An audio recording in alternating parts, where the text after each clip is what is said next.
isn't a reason to panic out of the market. Shut up. That's why Shut up. for this Shut up. Shut up.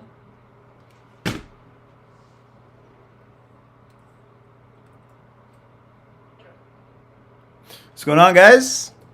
Oh, how you guys doing? You have a good day today?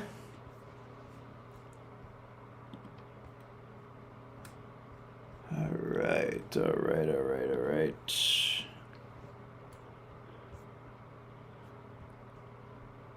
Look at that candle. That's bullish as hell. If you guys are listening to the morning recap today, you've seen all of this coming. I hope you didn't panic out of any positions.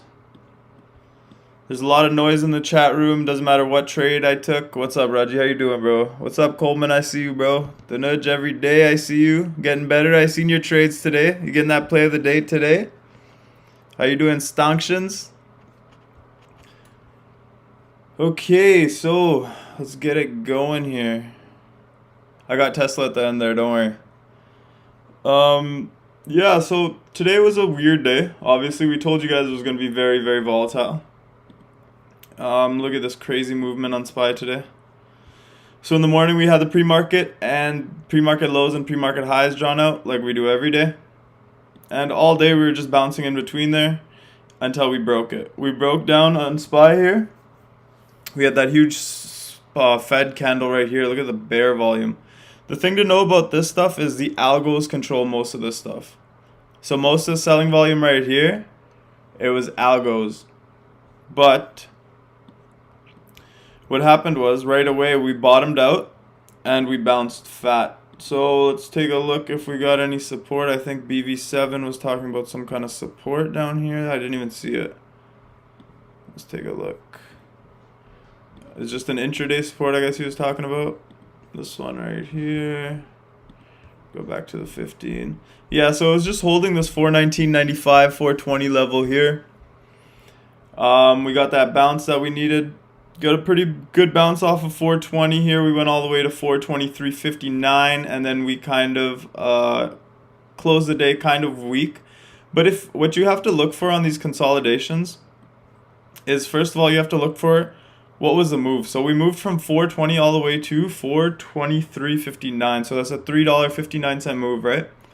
We only pulled back to 422.13, so $1 down. So we moved up $3.59 and we moved down $1.50.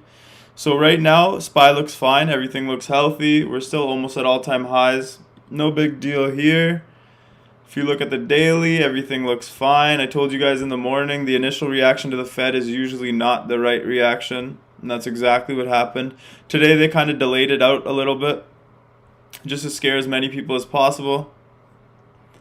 And yeah, everything looks fine. It's a hammer candle. Hammer candle means there's a big lower wick and a big body on top. That means a lot of people were buying. So that's a hammer candle. That's bullish. QQQ, wicked bounce. We got a wicked move on these. If you followed my calls, you probably got like 50-60%. So congrats on that. Why did I take QQQs? The reason I took QQQs is because XLF, all day I was watching XLF and QQQ. What they were doing all day. Alright? So right off the open, QQQ was firing off straight up. XLF was dumping straight down. When XLF reversed and started going up, QQQ reversed and started going down. Okay? Then, when XLF finished its bounce, it started going down again. QQQ finished its downtrend and started bouncing up again. So just watch for these trends. Why was it doing that? In my opinion, it's just to keep SPY flat. I'll do DXY later too, Coleman. Yeah, so I was just watching this trend all day. When I seen the Fed talk and I seen XLF rip, I was like, this makes no sense. XLF shouldn't be ripping here. That's why I was watching QQQ dump. And as soon as XLF started going sideways and down a little bit, QQQ started to bounce here. So that's why I jumped in the calls for QQQ, just because I was watching that pattern all day. I expected it to happen again, and that's why we pounced, and that's why we made it. It's not easy when you have like 30 people asking you why you're in QQQ. Or like people like Darsh and T, like very good traders, when they're like asking about your positions. But again, like if I'm in a position, if I see something, I don't care if Warren Buffett tells me not to take it, I'm still gonna stay in it because I know what I'm doing, and that's why I held the QQQ. That's why I'm glad you guys held it with me, made some money on that. Just try to ignore the noise, man. It's really hard to ignore the noise. When you start trading in the stock market at first, sometimes you get lucky a little bit, but then after a little while, you start watching a lot of stuff. When you start watching a lot of stuff, you can always find something positive about your trade and something negative about your trade. So just believe in yourself, stay in your trade, have your out, know your risk management, and always scale out. Don't be greedy. So we got the VIX. We got some crazy moves on the VIX today too. So the VIX is a volatility index. Whenever the market gets volatile, the VIX spikes. We got this huge move during the Fed, and then right after, look how much it dumped. It gave back the whole move. So that's what I'm talking about. When something spikes, you have to watch how much it consolidates. If the VIX stopped right here and started going up again, we were in big trouble. But VIX gave up almost the whole move. The low before the move was 1657, and on the low of the dump it was 1657. So there's a double bottom on the VIX. I did not see this. If I seen this, I would have took some shorts, scalps into the close, but I mean, I did enough trades today. Apple, same thing. Everything, like I said, coming into today, the reason I was bullish, all the charts were looking bullish to me. Apple closing above the 50-day is not a small thing. Apple is a $2 trillion company, and it runs the market. So wherever Apple go, usually the market goes. And if Apple's holding all these supports on the 200-day, and Apple's closing above the 50 moving average, it's bullish in my opinion. And you've seen the Fed, like I've watched like 5 of these Fed meetings with Fed Powell. He's very bullish on the market. He does not want stocks to drop. So that's why I was bullish going into today. Obviously, I didn't want to have too much of a bias because anything was possible. That's why I told you guys to raise some cash. Don't hold all your positions. You got Amazon coming up on an important resistance level at 34.35. Let's see if it can gap over it tomorrow. Why do I say 34.35 is an important resistance level? Look, last time it stopped at 34.34. This time it stopped today at 34.26. Right here it stopped at 34.35, 34.32. So this little resistance here is important. Even this was a false breakout right here. So once we stopped right here at 34.17, the candle closed at 34.17 right here. We ripped through, but look at this reversal. Look at the bear volume that came in. So that's called a false breakout. A real breakout is another false breakout right here. Small volume breakout of all-time highs, and then it just reversed hard. So just keep an eye out. When we do take out these resistances, we do want a lot of volume, or else it could be a false breakout just like this one. So I want to see a lot of volume. Look at the Amazon volume today. On a Fed day, we had this much volume. That's super, super bullish. When Ricky lands on his plane, he's going to be very, very happy when he sees Amazon. If he was here today, he probably would have sold for 6%. No, I'm just kidding. Palantir. Palantir was strong all day, as you've seen. Look at this. Yesterday, we rejected 25.50 hard. Just a little bit of consolidation, though. Like I said, when stocks consolidate, you want to see how far they consolidate. So it went down like a couple dollars, what did it go down? From 25.50 reject, it closed at 24.40 yesterday. It opened today at 24.80 or 24.09. So it opened up only 30 cents down today, PLTR. So all we're watching for PLTR right now is at 25.50 level. We have this huge volume shelf underneath it right here at 23.30. So the level that I want to see it hold is 23.30. We'll just call it this low right here, which is 23.44. I don't want to see Palantir under 23.44 until it takes out 25.50. So, and as soon as it takes out 25.50, there's not too much overhead here. It goes straight to 27.50 and then straight to $30. So Palantir, I'm still super bullish on it. I have to watch that CEO interview. I missed that one today, but I'll check it out after hours and I'll let you guys know what I see. Mara, nice little recovery here. It's just been kind of sideways for the last 3 days. As you see here, we need a Bitcoin pop for this one to go. Let me shut off extended hours. But right now, if you look at an hourly, it's just a flag.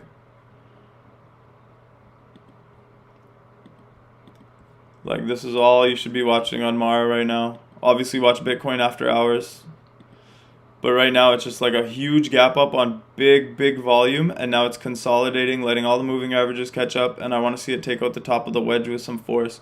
If it takes out the bottom of the wedge, that means that Bitcoin's going to flop And right now, Bitcoin's in no man's land, so that's why I'm not really trading crypto.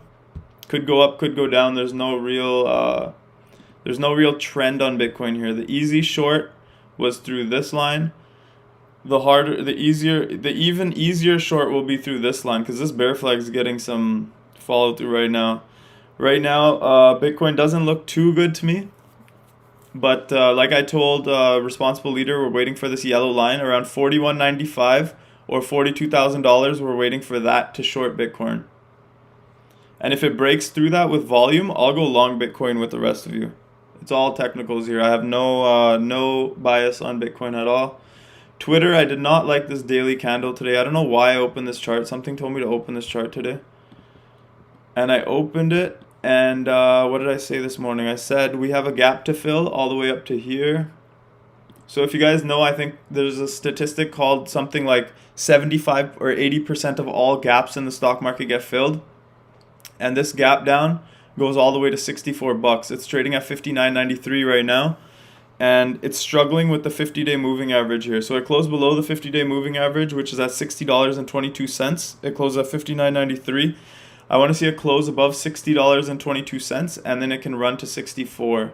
So that's all I'm waiting for on Twitter. Right now, it looks a little bit extended. It came all the way from $49 straight to $61.50. So $49, $61.50.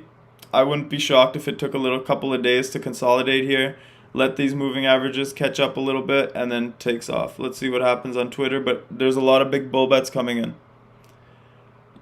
SC super strong today. End of the day, little dump, but when the Fed meeting cleared up, you have to watch for which stocks are ripping and which stocks are not ripping.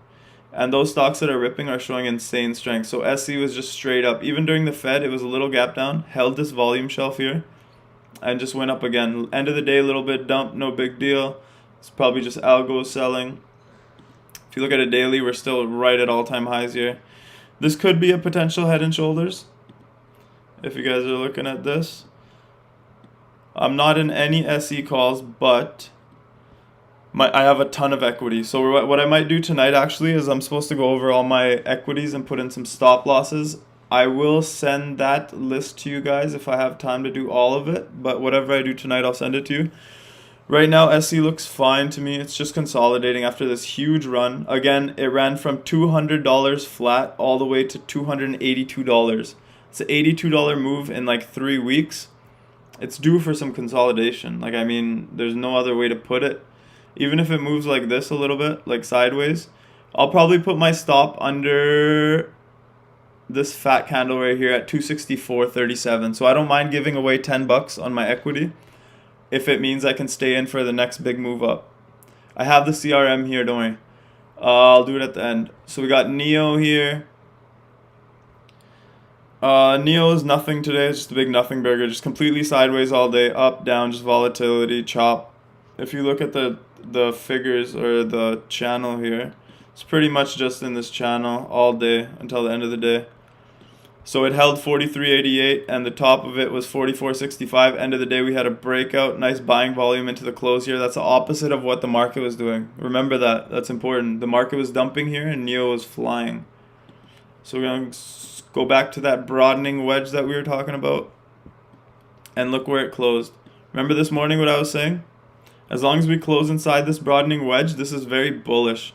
We can possibly even go up to like $60 now. So it's right on the support right here. I want to see it close. I don't want to see it go below 43.77, which is today's low, and I want to see it stay in this wedge pattern. Yeah, just give me 1 second, guys. Just got an important message. Okay, we're good. CMLF still in that range that I showed you this morning, still held the lows, just in this equilibrium again. Might be a good time to average down soon, not quite yet. Let's see what tomorrow brings. Honestly, I thought what Jay Powell was saying was very bullish, so that's why I didn't even really bother taking any other stuff off. Let's see the action tomorrow. We need some follow through for sure. Shopify was one of the strongest charts all day. Like, look at this. Even while the market was dumping, Shopify went down like 10 points. So you're telling me, look at this chart. Zoom out on this 15-minute chart. Look at this. Higher high, higher low. Higher high, higher low. Higher high, higher low. Higher high, higher low. Higher high. So what's that pattern tell you? It's going to set one more higher low, and then it's going to blast off over 1400. So I really like Shopify here. I'm still holding all my calls that I took today. Bro, it's been such a long day, man. Hold on. I'll try to get through some charts. Hold on. Shopify, again, we got through that 1300 level.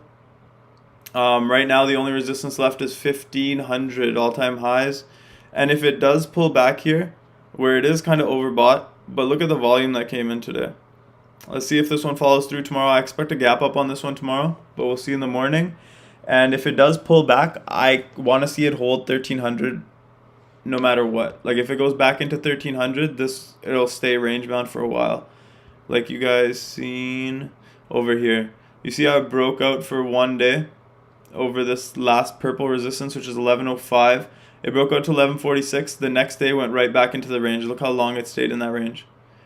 So this time I want to see it hold 1300 on a retest. If it goes back down to 1300 and buyers step in there, I will load equity on Shop like no tomorrow. Boeing week close. I mean, this stock is just weird, man. It'll rip half the day and then dump half the day. And as you see here, it looks like it closed below the channel. You could adjust it if you want. I think that actually looks better. So Boeing might be a good entry here. I'm not really too excited about it. I still have my calls. Probably going to zero. Don't really care. Got profit to cover it. AMC, nothing much doing today. We wanted it to close above 60 for that gamma squeeze on Friday. End of the day looked pretty good. Let's see what it brings tomorrow. Got Chewy, was one of the strongest stocks of the day. I jumped in calls here, got a nice little profit there, and then it set a double top here. I'm just showing you guys how to look at the charts. Okay, so look, nice little double top here, and then it dumped during the Fed, and then it ripped, and it's one of the only stocks that closed at the highs of the day. So look for Chewy to continue tomorrow. It's just flagging up here. CRM, Stonkshan's told me about this one. It's a nice little channel break. 236 was the next resistance after the channel break. It broke out of there. Looks like a nice little flag here. Nothing really too crazy for me. I don't really care for it. And the candle today wasn't too nice either. The daily candle looks like kind of a doji. Looks like a reversal. Let's see what happens tomorrow. Tesla. Dougal sent me this chart on the daily. Look how nice this chart is. This is the daily chart on Tesla. Obviously, I'm not going to say much on Tesla. I'm in calls. I'm in 620 calls. If you need Tesla advice, go to Goldman Sachs. He's the best one at it. He watches it all day, so I can't really compete with that. I am in 620 calls. Why am I in 620 calls? It went right off support. If we break this resistance, I think we have a lot of follow through to go. If you zoom out on Tesla, everything looks fine. Like nothing looks bad to me here. It's just wedging, getting tight. Volume's kind of drying up. Should rip soon one way or the other. I will do two charts because you said Etsy first. Etsy, just a bear flag here. Nothing really to see. But again, like I said to you guys, 75 to 80% of all gaps are filled in the stock market. The gap right now is to 180, 150. And currently trading at 167. So you can have a 14-point move on Etsy, no problem, up to the gap fill. But for right now, it's untouchable for me. It's just completely sideways. I wouldn't trade this. I looked at TCOM. It was too thin for me. There wasn't enough volume in it. But this is a nice little support that's bouncing off of. Again, this candle is not too convincing for me, but these are the kinds of candles I want to see off support. You see this candle? Let's see if we can get this kind of candle off TCOM tomorrow. Because we had the same kind of candle here on TCOM today. This little doji with big wicks. Let's see if we can get this big bullish follow through tomorrow with a 6% day. And I might even jump in some tomorrow if we get that kind of candle tomorrow. What else we got? MNMD. MNMD, just nothing, big nothing burger. It did gap up overnight. I think a lot of people were talking about it was even over $4, but it didn't hold the gains overnight, so it doesn't matter if it doesn't open at that price. None of the overnight action matters, unless you're up in the middle of the night buying it. AHT is a nice looking chart, just a beautiful bear bull flag. There's a lot of volume in this one. I think other groups are all over in this one. GME $16 puts, I have no idea. But if you look at the orders for the GME puts, they're all like $5,000, $6,000. I mean, if you have 100,000 long in GME and you put 5,000 in a put, I mean, whatever, it doesn't really matter. AHT, the only thing I didn't like is that it broke this moving average. So AHT, if it held this red line right here, which is the 8-day moving average, this would have been a super, super bullish chart. So tomorrow, the 8-day moving average is at $5.77. If it closes above, today it only closed 1 cent below. So let's see if it closes above 5.77 tomorrow, and AHT could be a possible runner. So just a beautiful run up, nice little bull flag. This is what you want to see. So this was the entry on AHT right here.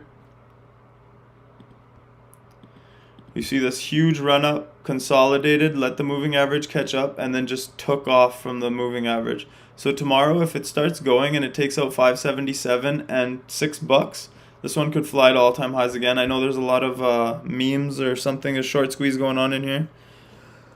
No big deal. I hope you guys had a good day. If you guys are listening in the morning, you should have made some profit today, because we literally called out all these scenarios that happen.